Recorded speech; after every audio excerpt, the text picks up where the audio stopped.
Assalamualaikum warahmatullahi wabarakatuh. Selamat pagi atau siang anak-anakku sekalian. Puji syukur kita panjatkan kepada Tuhan Yang Maha Esa karena pada hari ini kita bisa melaksanakan kegiatan pembelajaran jarak jauh. Dengan saya Ibu Farida yang akan mengajar bahasa Indonesia di kelas 10. Saya ucapkan selamat datang dan selamat bergabung di SMA N 1 Tamyang Layang. Baiklah anak-anak, sebelum kita memulai pembelajaran, marilah kita berdoa menurut agama dan kepercayaan kita masing-masing. Berdoa mulai. Berdoa selesai.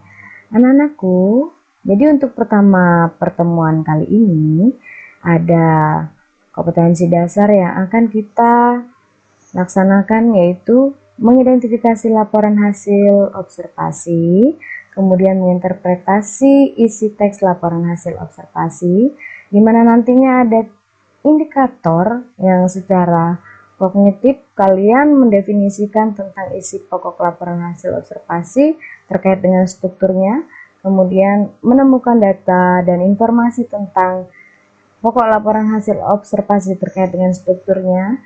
Dan psikomotornya, kalian akan mengeksplorasi temuan dan data informasi tentang laporan hasil observasi, hingga pada akhirnya kalian akan mempresentasikan dan menanggapi teks laporan hasil observasi terkait dengan struktur yang akan kita cari definisinya. Baiklah anak-anak, jadi tujuan pembelajaran kita melalui pendekatan saintifik dengan menggunakan model pembelajaran Discovery Based Learning, kalian pada akhirnya mampu mengidentifikasi laporan hasil observasi, mengeksplorasikan, kemudian mempresentasikannya berdasarkan interpretasi baik secara lisan maupun tertulis. Nah, apakah yang dimaksud dengan observasi? Observasi itu secara garis besarnya adalah suatu penelitian atau pengamatan. Jadi, kalau secara umum didefinisikan lagi, observasi merupakan kegiatan yang tidak pernah terlepas dalam kehidupan seseorang. Observasi bisa dilakukan secara langsung dan juga secara tidak langsung. Kalau langsung, ya langsung melihat, mengamati, menyaksikan. Nah, kalau tidak langsung, dia bisa didapat dari membaca, mendengar informasi, atau mendapat berita-berita dari berbagai macam sumber. Nah, ini adalah observasi langsung ya anak-anak. Kalau yang di atas ini dia langsung mengamati kupu-kupu dan pengamatan lingkungan yang dilakukan oleh dua orang ini. Kalau observasi tidak langsungnya, ya data-data dan informasi bisa didapat dari internet atau membaca buku-buku. Kemudian isi teks hasil observasi itu dapat dikaji melalui strukturnya. Yang pertama merupakan bagian pernyataan umum. Biasanya pernyataan umum ini dia merupakan awalan dari berbagai macam wacana dan isinya merupakan definisi. Nah, yang kedua merupakan deskripsi bagian, di mana dalam sebuah wacana, sebuah objek yang kita observasikan itu ada klasifikasinya yang nantinya akan dideskripsikan bagian-bagiannya. Dan yang ketiga merupakan deskripsi manfaat. Dari sebuah observasi, objek apa yang diamati itu ternyata ada segi manfaatnya. Nah, di bagian ketiga inilah yang biasanya ada di akhir atau penutup. Nah, jadi pernyataan umum atau klasifikasi itu berisi pembuka dan pengantar. Nah, bagian yang berisi penjelasan secara garis besar itu ada di pernyataan umum. Sedangkan deskripsi bagian itu uraiannya detail mengenai objek dan bagian-bagiannya. Yang terakhir, deskripsi manfaat itu menunjukkan bahwa setiap objek yang diamati memiliki manfaat dan fungsi dalam kehidupan. Sekarang kalian tentunya pernah mengobservasi atau meneliti dan mengamati sesuatu kan? Kalau mengamati sesuatu tentunya ada manfaatnya. Baiklah anak-anakku sekalian, kali ini setelah kita mengetahui apa itu teori atau struktur Teks laporan hasil observasi diantaranya yang pertama yaitu pernyataan umum, yang kedua deskripsi bagian, dan yang ketiga adalah deskripsi manfaat. Marilah kita simak karya kakak tingkat kalian, yaitu video teks hasil laporan hasil observasi kelompok 3 kelas 10 IPA 1.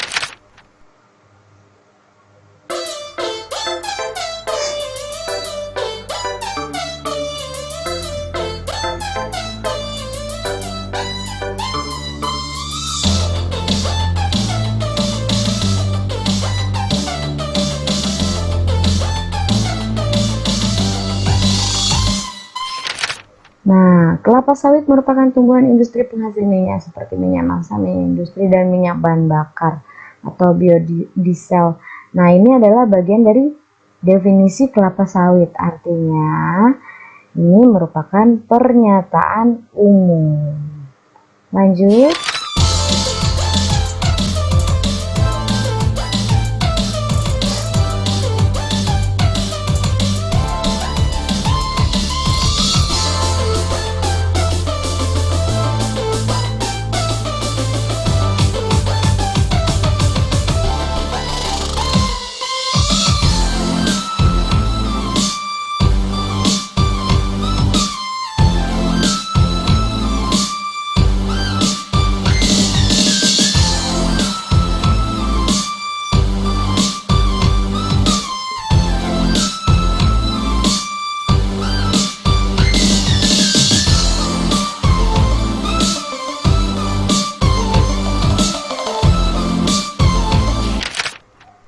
Perkebunan kelapa sawit di Barito Timur sangat subur, salah satunya di Desa Janajari, Kecamatan Awang, Kabupaten Barito Timur.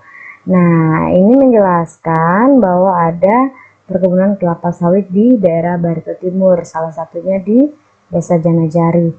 Ini merupakan struktur bagian apa? Deskripsi bagian.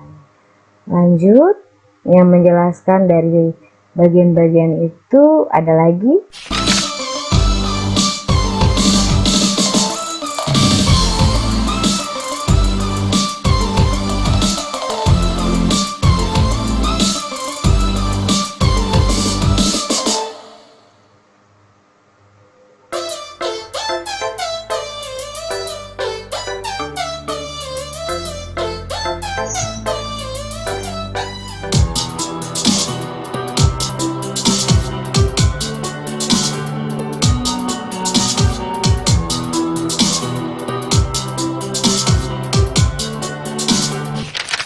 Nah, ini adalah sejarah kelapa sawit yang ada di Indonesia ya. Jadi ini penjelasan lagi.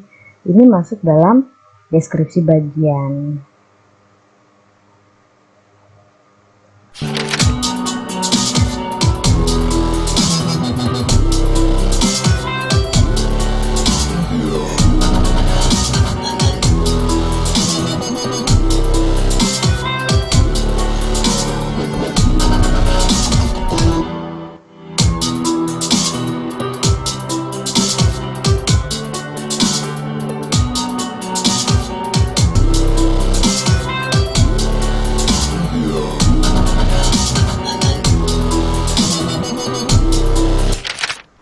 Nah, ini adalah jenis-jenis kelapa sawit yang ada di Kalimantan Tengah. Ada Dura, Visifera, Tenera. Ini deskripsi bagiannya dijelaskan juga. Ini masuk pada deskripsi bagian.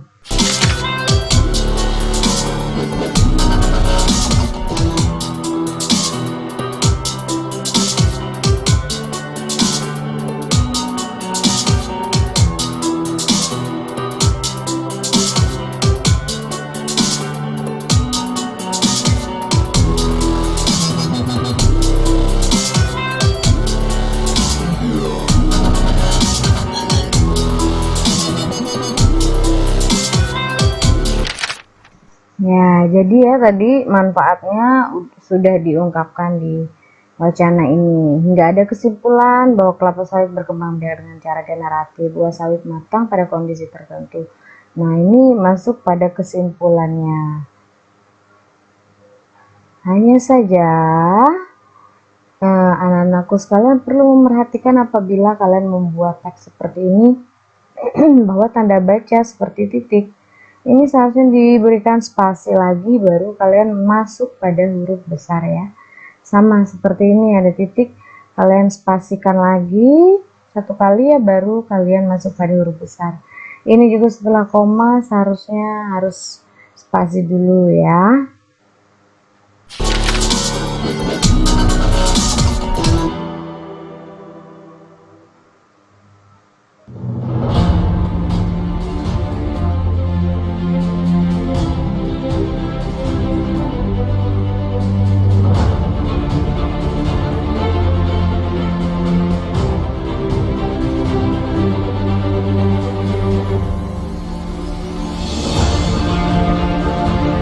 Ini ternyata adalah ya video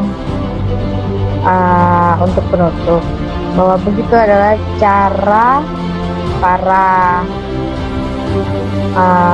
petugas atau karyawan kelapa sawit mengambil sawit di perkebunan kelapa sawit.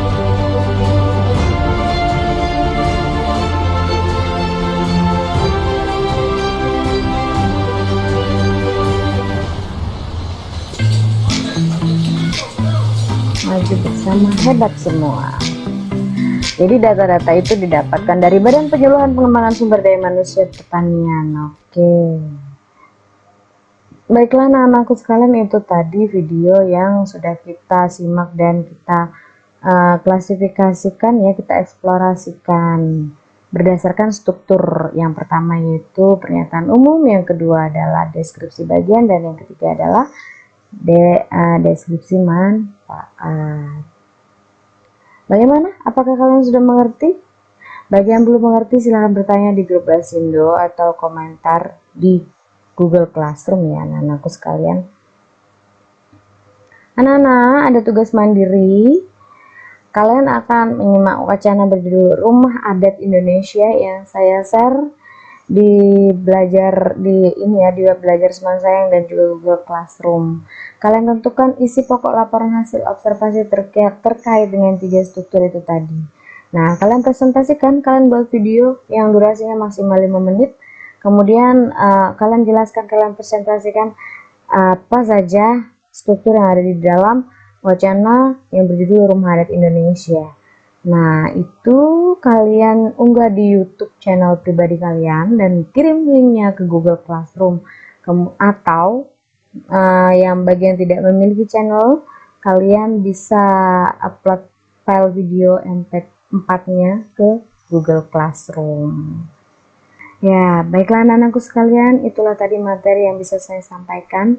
Bagi kalian yang masih belum paham atau ada yang ingin kalian perjelas kembali, silakan kalian berkomentar di Google Classroom atau di grup Basindo Bahasa Indonesia kelas 10 ya. Nah, untuk tugasnya juga jangan lupa kalian kumpul. Batas akhirnya 1 minggu terhitung dari sekarang. Baik anak-anakku sekalian, itu tadi yang dapat saya sampaikan. Semoga kita selalu diberikan kesehatan. Untuk mengakhiri pembelajaran, marilah kita berdoa untuk agama dan kepercayaan masing-masing. Berdoa mulai. Terima kasih anak-anakku sekalian atas perhatiannya. Semoga apa yang sudah saya berikan dapat bermanfaat dalam kehidupan kalian sehari-hari. Selamat pagi atau siang. Assalamualaikum warahmatullahi wabarakatuh.